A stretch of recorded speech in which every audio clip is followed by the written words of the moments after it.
aquí estamos con un café con raíces, con aroma a Torá, y le damos la bienvenida a cada uno de ustedes. Y los animamos a que puedan suscribirse, a que le puedan dar un like, ¿cierto?, a los videos y lo puedan compartir. Eso es muy importante. Para comenzar, vamos a comenzar con una oración. Ok. Padre bendito, Señor Dios, Rey del universo, Padre de Abraham, de Isaac y de Jacob, en esta hora, Señor, te damos gracias por tu palabra, que nos alimenta, Señor, que nos instruye, que nos redarguye, Padre. Gracias, Señor, por cada persona que también puede ver estos videos, Señor. Yo te pido que tu revelación le alcance a ellos, Señor. Y gracias porque todos crecemos juntos a la luz de tu palabra. Una vez más, Señor, recordamos a Israel porque nosotros amamos lo que tú amas, Señor. Y es por esto que estamos unidos con este pueblo, Señor, que está sufriendo, para que tu protección esté sobre cada uno de ellos. En el nombre de Yeshua. Amén. Amén. Bueno, ya hemos avanzado bastante. Estamos terminando esta parashá, ¿vos? Sí. Y también estamos terminando ya un poco la esclavitud del pueblo de Israel, ¿cierto? Durante 400 años, en la cual el Eterno ya pudo manifestar todo su poder ya ante este pueblo egipcio que conoció y reconoció al Eterno, a Yahweh, ¿cierto? A Yud-Hei, Bab-Hei, ¿ya? Al Yo Soy, al gran Yo Soy. Entonces podemos ver que ya en esta semana hemos visto casi todas las plagas. Bueno, hemos visto todas las plagas. Sí, ya las terminamos. Las terminamos y la última fue la de los primogénitos. Y es importante porque la lectura de hoy día, la Aliyá que está, ¿cierto?, en el capítulo 13, del versículo 1 al versículo 16, nos va a hablar acerca de los primogénitos, ¿ya? Podemos decir, la última fue la de los primogénitos, como decíamos, ¿ya? Todos los primogénitos en Egipto murieron, ¿ya? Pero en el pueblo de Israel no fue así, ¿cierto? ¿Por qué? Porque ellos hicieron todo lo que el Eterno le había dicho que hicieran. Fueron obedientes. Fueron obedientes, ¿cierto? Y la sangre del Cordero los salvó, físicamente y espiritualmente, ¿ya? La descendencia de Israel fue redimida y el Eterno va a reclamar como suyo a todos los primogénitos. ¿Por qué? Porque Él los salvó a los primogénitos. Ya ningún primogénito del pueblo de Israel falleció, y como tú bien decías, ¿cierto?, cuando conversamos, también parte de los primogénitos de los egipcios también, porque creyeron al Eterno, creyeron y siguieron las instrucciones y se refugiaron en las casas de los hebreos. ¿ya? El primer hijo varón le pertenecía a Dios. Lo podemos ver, ¿cierto?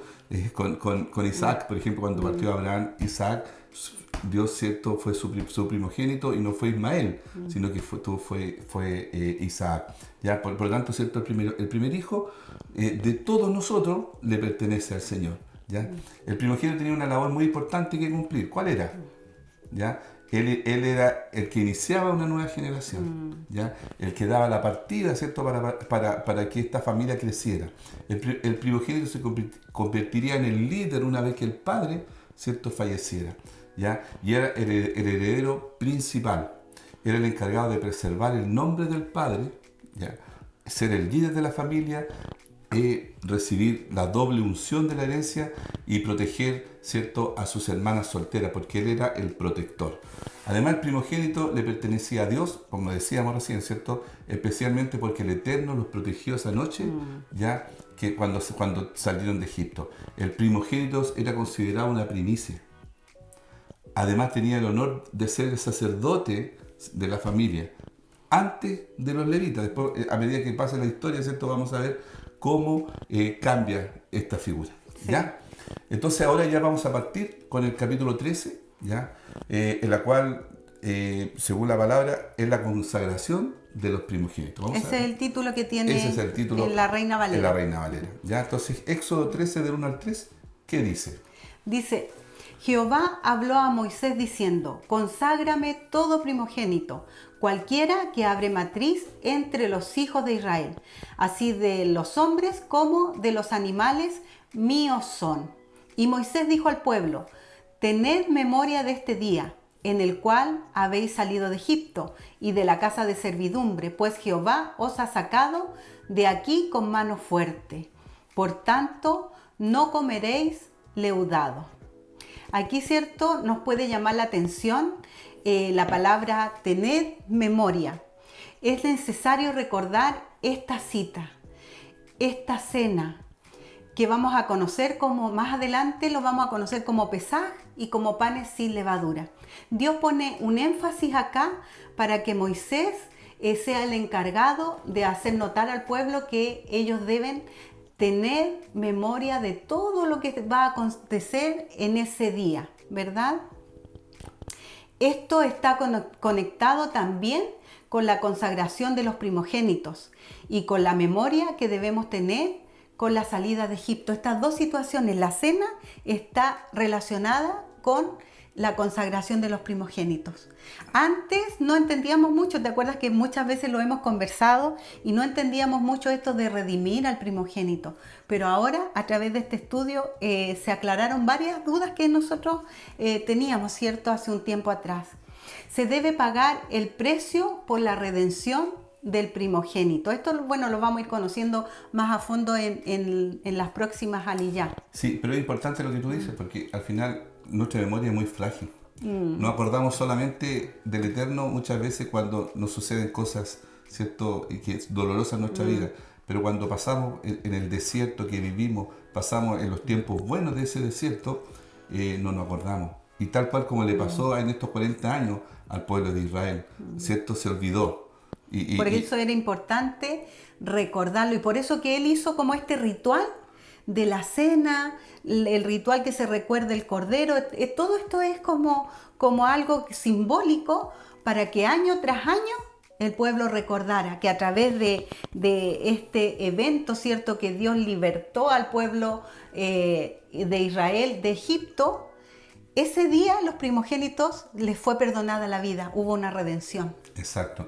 Y es importante, como yo te decía, porque al final de todo esto, ¿cierto?, en la medida que nosotros recordemos cada momento, y por eso están también todas estas fiestas que hemos empezado a ver, por algo el Eterno las dejó. Ahí. ¿Por qué? Porque van a servir de memoria, para que nos acordemos. Hoy día, cuando hemos estado en Israel, vemos, ¿cierto?, cuando es Pesaj, o hemos escuchado también, vemos que Pesaj, ellos recuerdan la salida del pueblo de Israel de Egipto, ya 3.500 años casi, y todavía se recuerda esa salida de Egipto. O sea, el pueblo obedeció a la instrucción que Moisés le dio. Y el pueblo tiene memoria. Tiene memoria, gracias a este recordatorio de año tras año. Por eso el pueblo de Israel es tan importante, porque tiene memoria de lo que pasó, del Eterno, de lo Todopoderoso. Por eso ellos, el nombre... Que fueron liberados con mano fuerte, dice. Y el Eterno, ¿cierto?, Hashem, por eso para ellos es tan importante y tan respetado,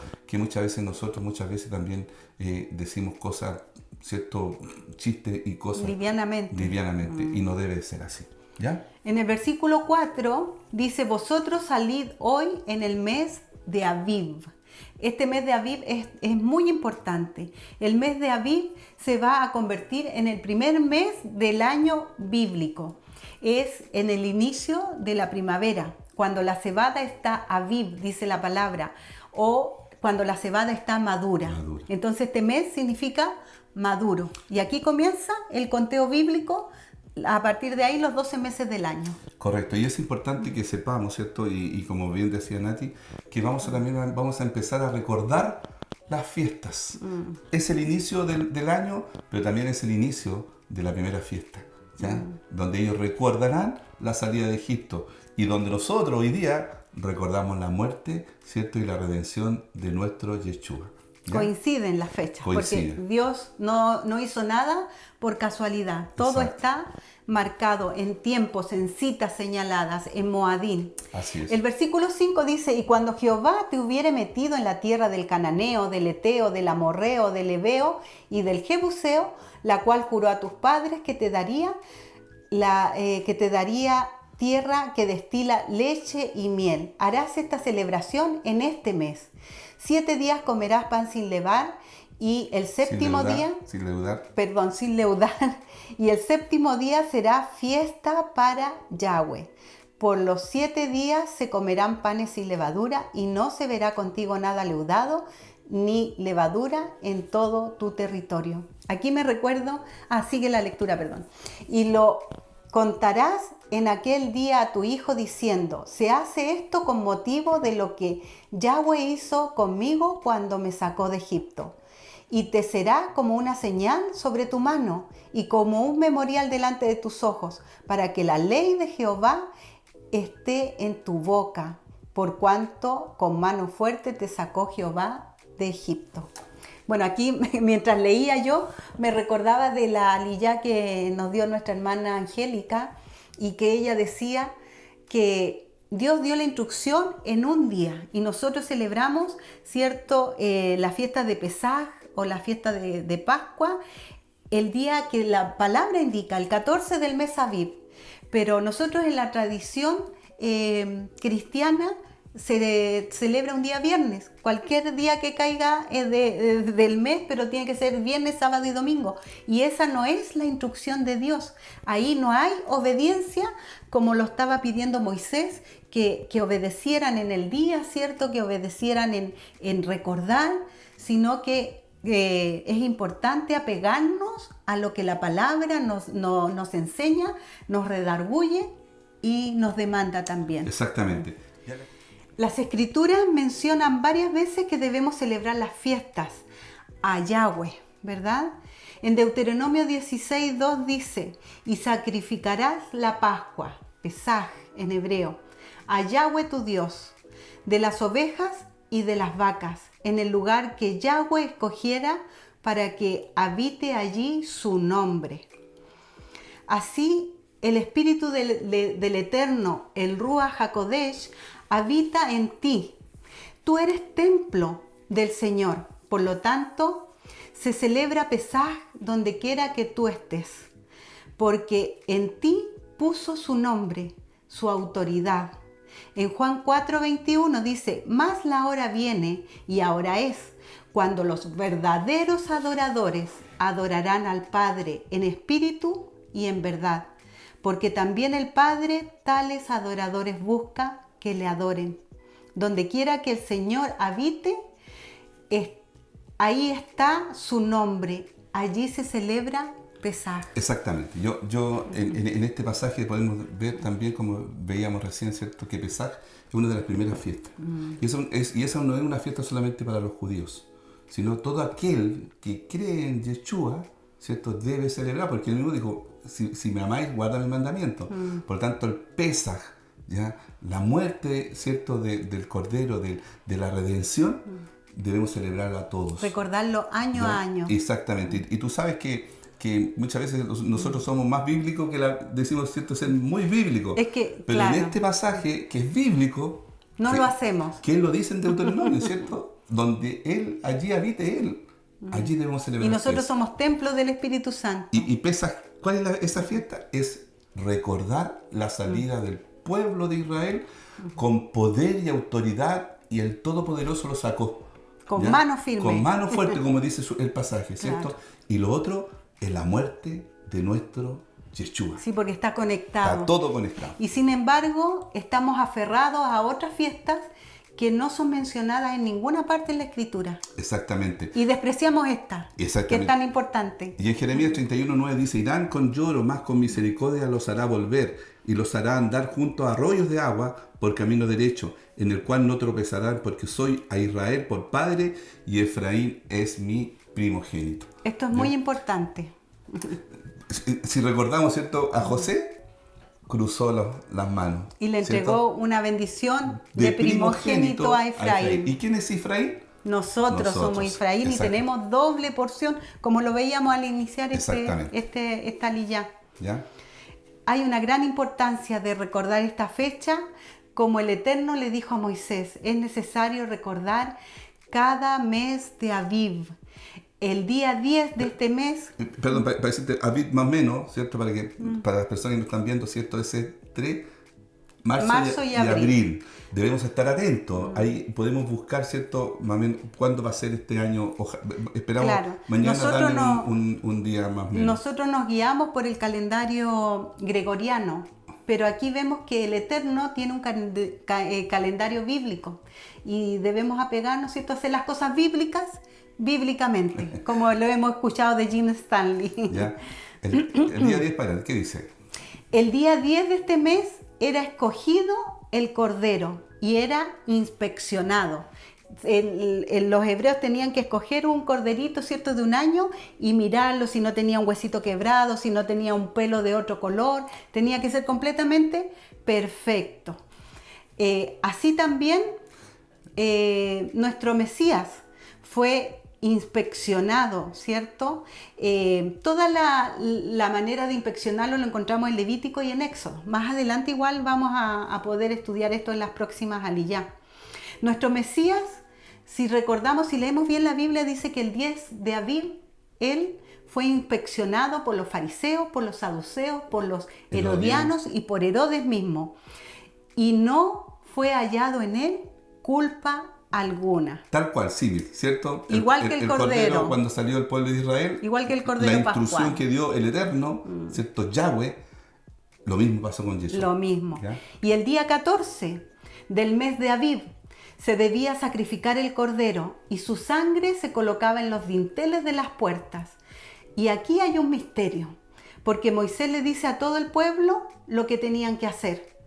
Pero luego Moisés llama a los ancianos y a él le da una instrucción, le agrega una instrucción, ¿cierto? Le repite la misma instrucción, pero le entrega una información que no se la da al principio a todo el pueblo, porque los egipcios habían pasado por 9 plagas y habían visto cómo este Dios de Abraham, de Isaac y de Jacob protegió a su pueblo, y los dioses que ellos tenían no eran capaces de protegerlo. Entonces ahí muchos empezaron a creer en este Dios, y otros escépticos escucharon la instrucción de Moisés y así como queriendo ser más pillos, querían ellos también hacer eso para poder salvarse. Entonces, la instrucción que Moisés le dio, ¿cierto?, a los ancianos fue que colocaran la sangre del cordero y la aplicaran con un hisopo. Allí hay un misterio. Más adelante vemos a David que pide que lo laven como con hisopo, ¿verdad? Bajo la mirada de la cultura hebrea, el hisopo es una planta, una gramínea. Recordemos que cuando Yeshua está también en la cruz, él pide agua y le dan agua con vinagre y se lo untan también en un hisopo. Lo interesante es que esta planta, en contacto con la sangre, tiene un efecto anticoagulante. Debemos recordar que en esta fecha, en primavera, hace mucha calor y es impresionante el calor, así como estos días estamos viviendo nosotros también aquí. Y ellos mataron el cordero entre las 2 tardes. Esto quiere decir a las 3 de la tarde, cuando el sol está allí súper potente. Y mancharon los dinteles de las puertas. Dice, y el ángel de la muerte pasaría por la noche. Entonces esa sangre de las 3 de la tarde hasta la noche ya se iba a secar. Los egipcios que escucharon esta indicación lo pusieron porque esta era una costumbre mesopotámica. Eso también es importante mencionarlo. No es algo que surgió ahí. Esta costumbre ya era una costumbre antigua. Entonces no era algo nuevo ni para los hebreos ni para los egipcios. Entonces los egipcios pintaron sus dinteles, pero esa sangre se secó. En cambio, las puertas de los hebreos, por este hisopo que tiene estas cualidades anticoagulantes, se mantuvo fresca, porque era una sangre viva, porque representaba la sangre de nuestro cordero, ¿verdad? Exactamente, y es importante lo que siempre hemos dicho, lo que hemos dicho durante todo este tiempo, de que el Eterno, ¿cierto?, Yahweh, no dejó nada, ¿cierto?, al azar. Todo lo que escribió tenía algo especial con información adicional. El problema es que nosotros antes no le damos importancia al hisopo. Hoy día sí le damos importancia al hisopo. ¿Por qué? Porque la sangre fresca del cordero es la que salva. Es la que el ángel vio y saltó. Y hace la redención. Si hubiera encontrado sangre seca, el ángel hubiera entrado a ese lugar. Por eso los judíos tenían que hacer lo que Seguir las Moisés, instrucciones. que le había, ¿cierto? Le dio a través, Dios a través de Moisés. Entonces, es importante que entendamos eso. Que el hisopo, ¿cierto? El hisopo no está allí porque es meramente una plantita. Es porque el hisopo tenía una cualidad que en el misterio para los hebreos Tiene una importancia. por eso es importante, en una ocasión cuando el pastor Marco Melo, ¿cierto?, nos dijo, siempre hay que guardarse el quinto, tal cual como hizo José, ¿cierto?, guardar el quinto. No hay que dar toda la información. Moisés aquí guardó el quinto. Porque el impío quiere copiarnos, y por eso está, ¿cierto?, esta doctrina del reemplazo, ¿cómo se llama? Claro, la doctrina del reemplazo. De reemplazo. ¿Por qué? Porque las cosas del Eterno se quieren reemplazar por cosas humanas. Pero nadie tenemos que tener claro de que el Eterno tiene misterios. Y esos misterios están revelados solamente A sus hijos. a sus hijos. Por eso es importante que usted, tú y yo, estudiemos de la palabra. Porque si no, muchas veces estamos igual que los impíos. Sí. ¿Ya? Entonces la señal no solo fue que la sangre estaba puesta en los dinteles, ¿cierto?, de las casas de los israelitas, sino que esa sangre estaba viva. No había muerto esa sangre. Y ahí nos conecta también con Yeshua y nos conecta con el rey David. Vemos que el hisopo se repite del cordero en el rey David y después con Yeshua. Exacto. Ahí hay una señal. Se repite, ¿cierto?, esta sangre viva, porque David sabía que su pecado, su transgresión, para él no había ofrenda ni sacrificio que pudiera ofrecer, porque el pecado que había cometido no tenía perdón. Exactamente. Pero entonces cuando él dice, después, ¿cierto?, en ese salmo dice, lávame con hisopo, está diciendo, lávame y perdóname por la sangre viva del Cordero Pascual, la sangre del Mesías. Por eso que Yeshua tuvo que también beber ese hisopo, ¿verdad? Exactamente. En el versículo 9 dice, y te será como una señal sobre tu mano y como un memorial delante de tus ojos para que la ley de Yahweh esté en tu boca, por cuanto con mano fuerte te sacó Yahweh de Egipto. Esto nos conecta, ¿cierto? Nos conecta con Apocalipsis y la señal de la bestia. Aquí se habla de una señal para los que están haciendo pacto con el Eterno. ¿Ya? Dice, y será una señal sobre tu mano, miren, y como un memorial delante de tus ojos. Nos conecta, ¿cierto? Y cuando, ¿cierto? Aarón da la bendición sacerdotal, ¿cierto? Y después dice, ¿cierto? El Shema Israel, ¿cierto? El Shema Israel. Entonces dice, ¿cierto? Y esto lo repetirás a tus hijos, ¿cierto? Los hijos de tus hijos. Esto lo atarás en tu mano, esto lo colocarás en tu frente. Todo esto nos conecta. Es la señal. Y que el enemigo la está copiando, porque en el fin de los tiempos vamos a ver que hay una señal. No sabemos cómo va a ser. Y en Apocalipsis lo dice. Claro, pero ¿ya? dice que va a ser en la mano o en la frente. ¿Ya? Por lo tanto, dice el versículo 10, tú guardarás este rito. Esa palabra como que a nosotros no nos gusta mucho, pero está acá en la palabra, está en su escritura. Por lo tanto, tú guardarás este rito en su tiempo, de año en año, o sea, en los Moadim que Dios estableció. Por eso es importante este pasaje, porque nos está dando los tiempos. El gran problema que tenemos nosotros, ¿cierto?, los cristianos, ¿ya?, es no saber los tiempos. Los tiempos están escritos en la palabra. No está la fecha, no está la hora, no está el día, no está el año, pero sí están los Moadim, que son los tiempos señalados por el Eterno. ¿Para qué? Para que nosotros tengamos esa información. El gran problema de nosotros es que no estudiamos la palabra. ¿Ya? Y esta es una señal de pacto, porque ese día Dios hizo un pacto con este pueblo. Sí. El guardar el Pesaj es decir, yo soy una persona de pacto, correcto, ¿verdad? Y si tú eres una persona de pacto, acuérdate, como Moisés le dijo a su pueblo, acuérdate de celebrar, de conmemorar esta fecha, de recordarla. No tenemos que matar un cordero, ¿cierto? Porque nuestro cordero ya fue inmolado. Exacto. Pero sí debemos recordar los acontecimientos, que hubo una cena y que hubo algo especial, que Dios redimió a los primogénitos que estaban en pacto. Exacto. Ya, y el versículo 11 dice, cuando Yahweh te haya metido en la tierra del cananeo, como te he jurado a ti y a tus padres, y cuando te lo hubiera dado, dedicarás a Yahweh todo aquel que abriere matriz, y asimismo todo primer nacido de tus animales, los machos serán de Yahweh. La palabra dedicarás en el Strong, número 74, se puede traducir como apartar. O sea, ¿qué quiere decir este versículo? Que cada persona, el primero, el que abriere la matriz, ¿cierto?, será santo, será para uso honroso. Kadosh. ¿Me entienden? Por eso nuestros hijos, el primogénito tiene que tener una importancia. Y muchas veces nos duele, porque muchas veces, ¿cierto?, ese primogénito no está cumpliendo lo que el Señor establece. Por eso debemos orar por nuestros hijos y debemos orar por el primogénito, porque tiene una promesa. Y para él, esta promesa, esto que está escrito acá, es para todos los primogénitos, ¿cierto? Y es durante siempre. ¿Ya?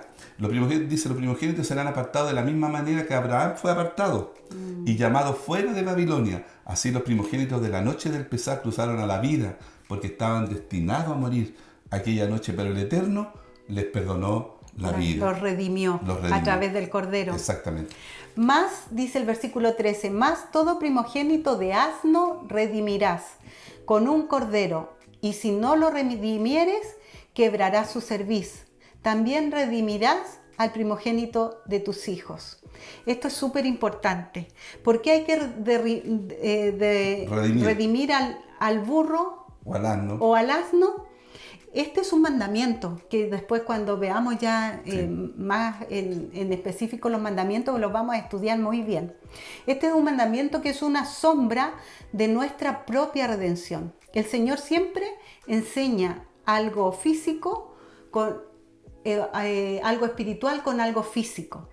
El asno es un animal inmundo, y si no se redime, debe morir. Y la única forma de redimirlo es sacrificando un cordero, según la instrucción de la Torá. Exactamente.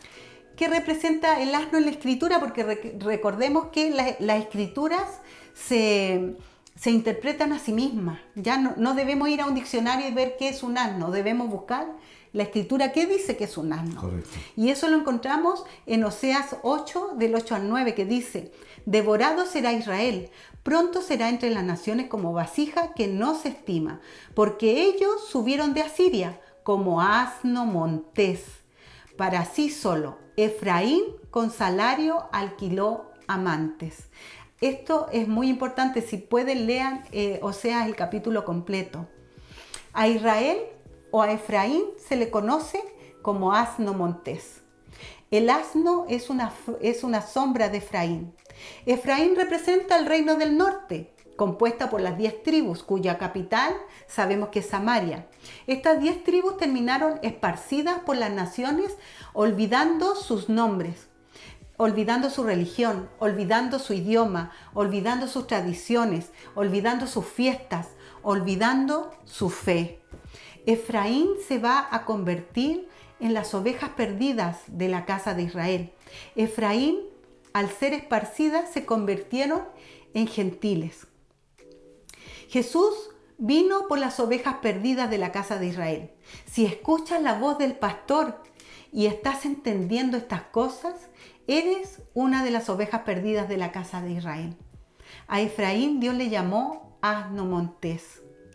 Yeshua vino a rescatar al pueblo que se había convertido en inmundo, ¿verdad? Todos nosotros, a causa del pecado, nos convertimos en inmundos, perdimos nuestra posición de santidad, porque se entregaba a prácticas paganas de idolatría, y entre ese pueblo estamos nosotros.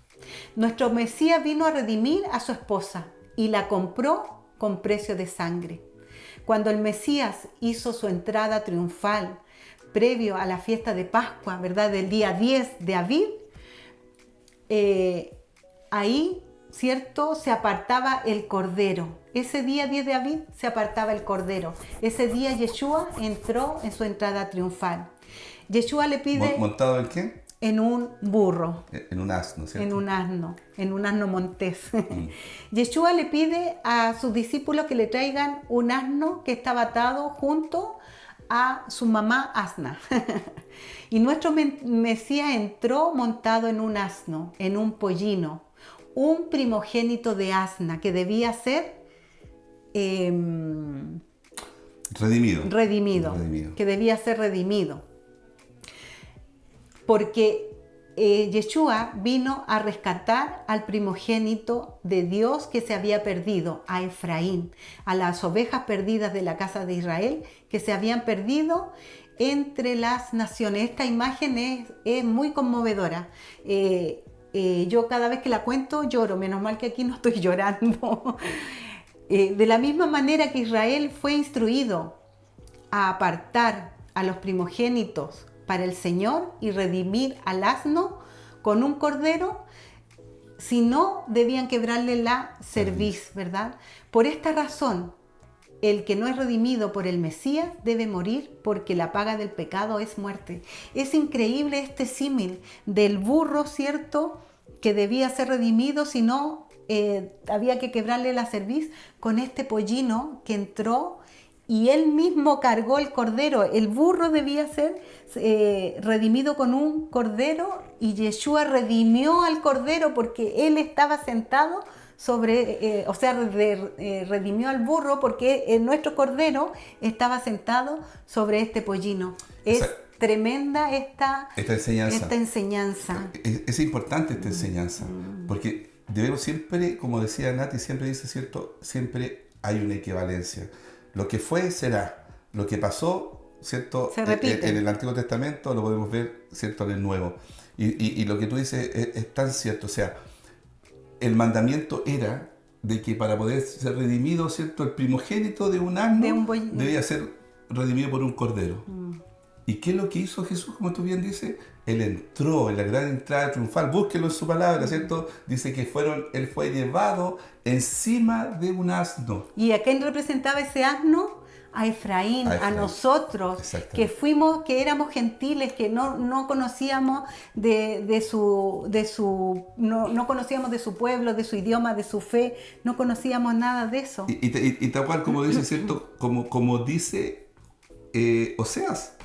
Si uno se da cuenta, Oseas dice que Efraín, que nosotros, la casa de Efraín, ¿cierto?, era un asno montés. Sí, Yeshua es el cordero que vino a redimir al asno, que representa a la casa de Israel, que está esparcida entre las naciones, que somos nosotros. Y en Hebreos 12, 22, 24, ¿qué dice? Sino que os habéis acercado al monte de Sión, a la ciudad de Dios vivo, Jerusalén, la celestial, a la compañía de muchos millares de ángeles, la congregación de los primogénitos que está escritos en el cielo, a Dios el juez de todos, a los espíritus de los justos hechos perfectos, a Jesús el mediador del nuevo pacto, y a la sangre rociada que habla mejor que la de Abel. Antes éramos inmundos, como el asno, pero ha sido redimido. Hemos sido redimidos, ¿cierto?, por la sangre del Cordero, quien murió por nosotros en nuestro lugar. Ya, y el versículo 13-16 dice: te será pues como una señal sobre tu mano y por un memorial delante de tus ojos, por cuanto Yahweh nos sacó de Egipto con mano fuerte. Ya lo habíamos leído. Ya, pero este versículo nos conecta con Apocalipsis 13, del versículo 16 al 18. Y dice: y hacía que todos, pequeños y grandes, ricos y pobres, libres y esclavos, se les pusiera una marca en la mano derecha o en la frente, y que ninguno pudiese comprar ni vender, sino que el que tuviese la marca o el nombre de la bestia o el número de su nombre. Aquí hay sabiduría. El que tiene entendimiento cuente el número de la bestia, pues el número de hombre es número de hombres y su número es 666. Exactamente, acá no conecta. ¿Ya? Para terminar ya este pasaje, porción, debemos tener claro, ¿ya?, de que lo que está escrito con Apocalipsis es lo mismo. Acá hay un éxodo del pueblo de Israel, que estaba esclavo en Egipto, que tuvo que caminar 40 años en el desierto. Nosotros estamos, ¿cierto?, como siempre decimos, si estuvimos en Egipto, estamos en Egipto. El Eterno, a través de Yeshua, nos sacó de Egipto y nos hace caminar por este desierto que para algunos puede ser más lento, más duro, para otros, ¿cierto?, menos duro. Pero estamos todos metidos en este desierto. ¿Y qué es lo que nos dice? Que debemos tener cuidado, ¿cierto?, con las señales, ¿ya? Porque la señal que debemos tener es la señal del pacto. No ¿cierto? la señal de la bestia. No la señal de la bestia. La el señal pacto. de la cena de Pesaj. Exactamente. De los panes sin levadura. Y que nos habla sobre la redención del primogénito. Exactamente. Eso es lo que tenemos que tener claro. Por eso conectamos Pesaj y conectamos los panes sin levadura. Porque el Pesaj muere el Yeshua, ¿ya? Es su muerte. Pero los panes sin levadura es enterrado. El pecado es el enterrado. Pecado enterrado. Es ese pecado de todo que Él llevó en la cruz, de todos, es llevado, ¿cierto?, al fondo del mar, enterrado, para que nosotros pudiéramos tener vida. ¿Ya? Es maravilloso. Es maravilloso. Esta liyá, bueno, y los invitamos mañana, que está tan interesante como la de hoy. Y bueno, aquí compartiendo este cafecito que ya se enfrió un poco, pero les invitamos, ¿cierto?, a que sigan estudiando la Biblia con nosotros. Y vamos a dejar ahí, ¿cierto?, al final una lámina en la cual vamos a colocar los ciertos mandamientos que hasta aquí han sido mencionados. Para que podamos, ¿cierto?, usted lo pueda anotar, para que usted lo pueda estudiar y hacer un pimponeo en nuestra página igual. Si usted tiene alguna duda, nosotros, ¿cierto?, vamos a tomarla, vamos a conversar con usted, y si tenemos alguna duda, tenemos grandes maestros, Pastor Marco, Melo, la hermana, ¿cierto?, la maestra Katy Gómez, que nos puede ayudar, a responder. Ayudarle a ustedes. Esa es la idea es que no se quede con la duda. Háganos preguntas. Y si nosotros no sabemos, porque estamos nuevecitos igual que usted, ¿ya? Pero buscaremos la manera de encontrar una respuesta y entregársela como corresponde. Así que muchas bendiciones, y nos despedimos, ¿cierto?, con un café con raíces con aroma a Torá. Chao.